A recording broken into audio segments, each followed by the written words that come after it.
Hello, everybody, and welcome to another episode of me covering the Turn 17 Rocks draft content. This is a sort of bittersweet episode, if you even want to call it an episode. I'm not covering any games this time around. I just wanted to cover the end of the trade deadline.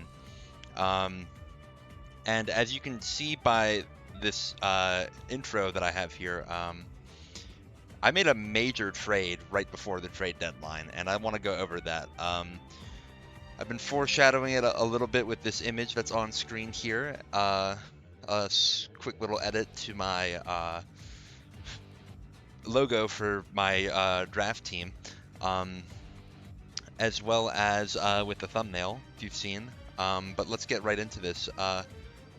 I decided to trade my Volcarona out. Here's just an overview of the stats that Volcarona gets. We all know what Volcarona does with its Quiver Dancing set, with its access to Morning Sun, with its very broken Flame Body ability, allowing me to get some nasty burns in some cases. Um, I decided to switch it for its left cousin here, Iron Moth. Um, By comparison, Iron Moth has some higher special attack and higher speed. The speed is very important. Um, Notably, we're faster than Walking Wake naturally. We're faster than, well, every base 100 Pokemon that happens to be in the draft league. And I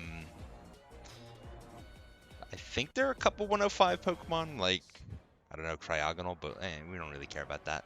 Um, and we get an access to a different broken ability with Quirk Drive, meaning I can use the booster energy on this and go to town. Um, why did I decide to do this trade? Well, as you saw from the intro, Volcarona was pretty threatening for my team, but it hasn't really done much. Now, I think this is mostly a factor of it doesn't get to do anything because I kill all the opposing Pokemon before it really gets to come out and shine. Um, but it's also kind of a factor of it kind of wants to get a turn to set up, and then it can sweep. But my team is not very like hyper offense focused, where I get the nice pivot into it on a good turn. Um, so I I mean I don't know. Uh, I also kind of just wanted to change up, and I think this will help my matchup out against the Grafted Grafaiis because of the speed tier, as well as potentially give me an edge against the what are they called? The Anorlando Azus. Also because of the speed tier, but additionally because of the option to boost your energy boost.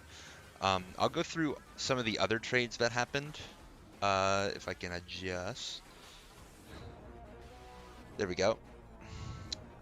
Um, these these right here are the final teams that everybody will be having. Um, because well, the trade deadline is over. It's now a push to playoffs. And we'll we'll take a look at who made some moves and who chose not to, and what I think about that. Um, so I'll start with the Shadow Wizard Money Gang. They made the most moves right before the trade deadline. Um, they dropped their Houndstone in favor of Magneton. Um, I don't know exactly where Magneton is like looking to match up fish. I mean, I guess maybe against the null pointer exception with Corviknight, but even still, like, what, like, I don't know, don't you have Rotom Frost to already do that? I guess it gives him an option to have another Volt Switch pivot if he wants that. It's never bad to have more pivoting on a team. And he also went ahead and did a player trade with the making Steppas, Sylveon for Darkspun. Well, or I guess you could look at it as he gave Houndstone for Sylveon, dropped Darkspun, and got Magneton. I guess that's technically how it worked, but essentially, it was a 2 Pokemon trade between these guys. Sylveon is a good, uh, especially defensive fairy type wall. Um, I guess it's a little more offensive pressure than Darkspun as well, because its Hyper Voice hits harder than Darkspun's Dazzling Gleam or Play Rough. Well, I don't know. Actually, I don't know Darkspun's offensive stats off the top of my head, so I might be capping. But um, yeah, Darkspun would have been decent against any good fire types, like my Volcarona or, well, now my Iron Moth. Although, you know, Iron Moth obviously is going to be clicking poison type moves into fairies. So I mean, it's not like Shadow Wizard Money Gang is particularly weak to fire type, but he also didn't have a fire resist really other than Dragalge. Um, so, I mean, it kind of goes both ways. There's a little bit of a trade-off there. I don't really hate it for the Money Gang. For the Making Steppas, we're dropping basically Spiritomb to pick up Houndstone. And now you have 2 fire immune Pokemon based on the abilities with Ceruledge and Darkspun. So a team that is not super duper weak to fire. I guess these two are, Fortress and Mo, but catching up and doing better against fire types. I mean, I don't know where the super notable ones are. Arcanine, Salazzle, Iron Moth, Talonflame, Heat. It's kind of it. I don't know. May do something, and then Houndstone for Spiritomb.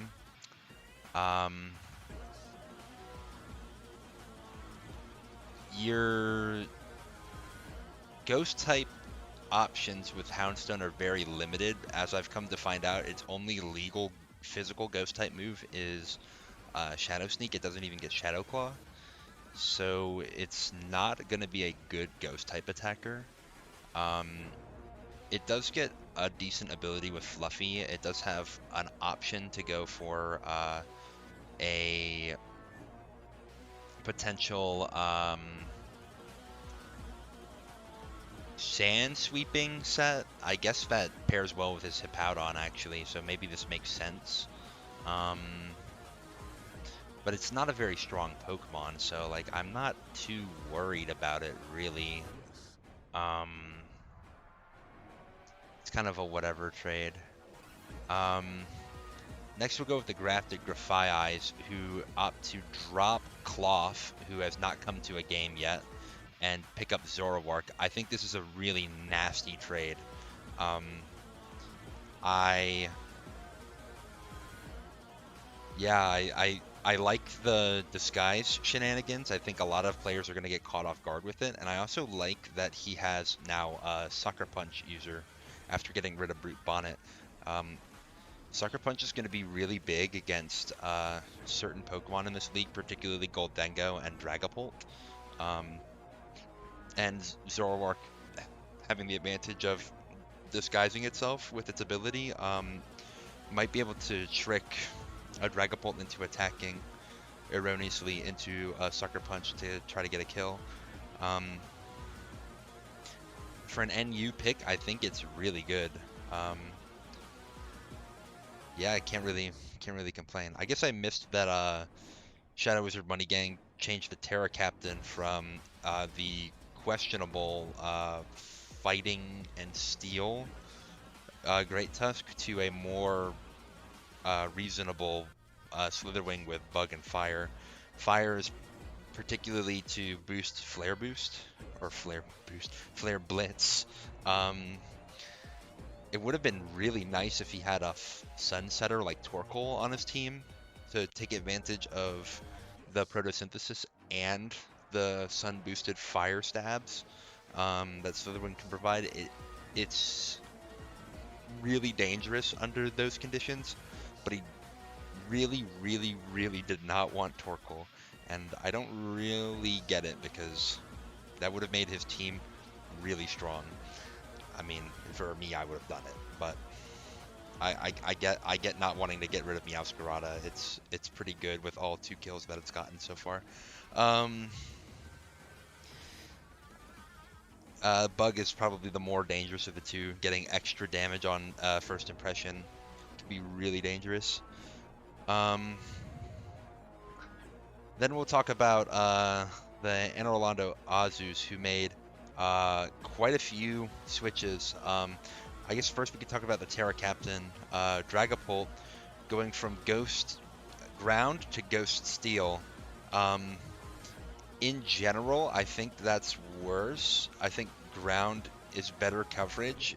It absolutely bodies players like the Null Pointer Exception and the Vault and Veluzas, who have very minimal ground resistance on their team and tons of ground weak Pokemon. Well, I guess the Null Pointer Exception has 3 flying types, but 2 of them are Scyther and Masquerain, who are kind of balls. And look at this string of ground weak Pokemon right here. Then the Vaultin Veluzas, like ground weak, ground weak, ground weak, ground weak, ground resist, and that's it. So I don't know, like I would be against this, but if you look at Steel, and you look at my team, this is weak, this is weak, these 2 are weak, and my resists are Oricorio, Whiscash, and Iron Moth, who are not the greatest defensive pivots. I mean, Whiscash isn't bad, but it also doesn't really, like, want to take a bunch of Dragon Darts either. So I think it's really a decision that was made almost entirely for the matchup against me. I can't complain. I think that's, I mean, it looks like in the regular season the only player he's in danger of losing to is me. So anything he can do to make that matchup better for him, I think is a reasonable decision. He goes for Vaporeon over his much coveted Arboliva. I think. I don't actually. Hold on, let me check. Which one of these is the RU and which one's the NU? Is it Gudra in RU or? Yeah, it is. Okay, well, that should be grayed out, by the way. Not gonna complain too much, but I guess it's okay. So it's Gudra over Arboliva. Why? Good question. I think Arboliva is actually a pretty decent stop to certain physical threats. If they don't have fire or fighting type moves, you can get a what's it called? Strength Sap off to get an attack debuff. Get a little bit of HP back yourself. You can throw Leech Seeds to chip into certain Pokemon, and there are not a lot of great grass types in the league right now. Only Meowscarada, maybe Serena, maybe Rotom-Mow, maybe Abomasnow. Notably, like 2 of those are on my team, and I'm guessing that he's looking at Arboliva's matchup here and he's not liking it, and he thinks Gudra is going to do better. Will it? Don't know how well it does against Agency Pyramid. Don't know how well it does against Peepers. obviously does not do well against the Ice Core. Um, and I mean, it's got pretty good special defense, so maybe Iron Moth can't break it. It's I don't know. Maybe it'll come in handy. Maybe I'm missing utility that it gets versus another team. Maybe the Grafted Grafai Eyes. Um, maybe the Vaulting Veluzas, who he came down to the wire with. Will say. Try not to spoil too much though. Um, and then we have Vaporeon for Umbreon. Umbreon never came for him in any game so far. Do I think it could have? I mean, maybe. There aren't a lot of Pokemon in this league that uh, have trouble hitting dark types. Um, yeah, none of these Pokemon really come to mind. So maybe Umbreon's just not that good, especially now that it doesn't have Toxic. Vaporeon, at the very least, is a bulky water, so I don't know. It can switch into like fire type moves from Iron Moth. Um, it, I believe, gets water absorbed, so maybe it'll stop a Wishcash sweep. Um, though it doesn't resist Earthquake, so I don't know. It's fairly bulky, and it also can Wish Pass like Umbreon. I mean, I think it's a fine Pokemon. In fact, I was thinking about getting Vaporeon myself, but I think Wishcash fits my team a little better. Um, I like its hazard utility. I like its ground type. And that's pretty much what I have to say about all the trades. Yeah, I guess I could mention the Identity Thieves, Goldango's Pokemon team, Bulking Balloons, and Null Pointer exceptions. All opted not to make any trades whatsoever. Um, is it coincidence that the teams that are manned by people who have never done a draft league before are not choosing to make any trades? I don't know. Um, in some people's cases, like I'll be honest, the Goldango's Pokemon team, there's nothing you can do to make this team better. It's like just fundamentally flawed. I mean, no offense, but like, where's your offensive pressure here? Like, I just don't see it. I mean, I guess maybe you could make switches here, but that's gonna rock your team. But you know that maybe that could have been good. But it doesn't matter. You're bringing the same team every week anyway, so like switching Pokemon is just gonna force you to spend more time on this. So, eh. As for the Identity Thieves, I don't identify any like key weakness, like or anything that like really stands out to me, other than like of these top like six. Hell, like, I mean, even if you include Appleton and Oricorio, it's like very heavy on the special attackers. So you don't have like any sort of physical threat. It could have been a good idea maybe to pick up a Pokemon like Salamence or like Quaquaval to put some physical pressure on opponents. I don't know how many RU Pokemon there are that would do that. So I would say like looking at UU might have been a good idea. In fact, even Espeon, like for maybe like Tauros, Aqua, or Blaze, or possibly Lucario or Gallade. I mean, there are a couple options here that could have been a good uh, physically offensive Pokemon here. Um, that's kind of the only thing I can see that might help out here. For bulking balloons, I mean, I think that this is a fairly solid top four, and I think, you know, yeah, Venomoth and Charizard are not fantastic, and Driftblim being your only hazard removal is suspect. Um, I think I probably would have traded out something like Florges for Colossal, given the opportunity, so that you get another spinner. You also get another spiker in case you want to do something different with your Ting Lu. It might have been something at least.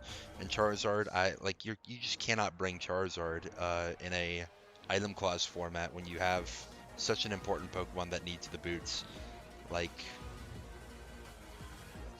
I don't know. I would have suggested maybe something a little different for that slot. I don't know, just anything. No pointer exception. I mean, yeah, you have so many ground weeks. Um, Maybe you could have switched one of these 5 out for something that's not ground weak, like for example Gengar. I feel like Gengar's not really getting much use and much like utility for your team. Tinkaton would have been a great pick. It gives you a more stable rocker than Caparaja, more utility, and then a really strong Gigaton Hammer in case you need that. Um, Coupled with Masquerain, it could actually outspeed some things. It's got an okay speed stat. Um, yeah, I don't know. Uh, yeah, definitely could have used a little bit of work for each of these teams. Maybe not so much the Identity Thieves. Maybe uh, slightly less so on the Bulking Balloons, but like I definitely see holes to patch up here. I definitely see well, I'm just not taking this team seriously. Uh, and uh, maybe the Veluzas. They didn't make any trades at the deadline. I could see trying to include another like ground resistance or ground immunity here. We have available in the pool Iron Jugulus and Salamence, who are 2 great flying types, who would also add a lot more offensive pressure than Gastrodon. Like Gastrodon is meant to be a counter to um, like I don't know Heatran, but Heatran's not in the league. Like I really don't know where it gets a ton of its utility from. Clearly, it's something to do in UU since it's a UU plus Pokemon. But yeah, I don't know. It's not a bad Pokemon. It just doesn't get a lot of utility on this team, especially when you have such a glaring weakness.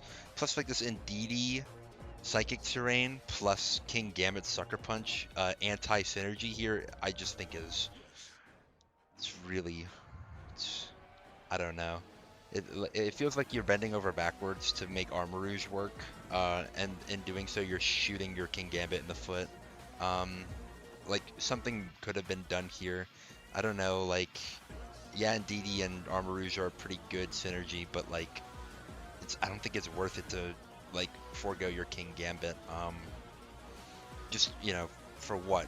To get a stronger Psychic type move that everybody knows you're gonna click and can prepare for. Like.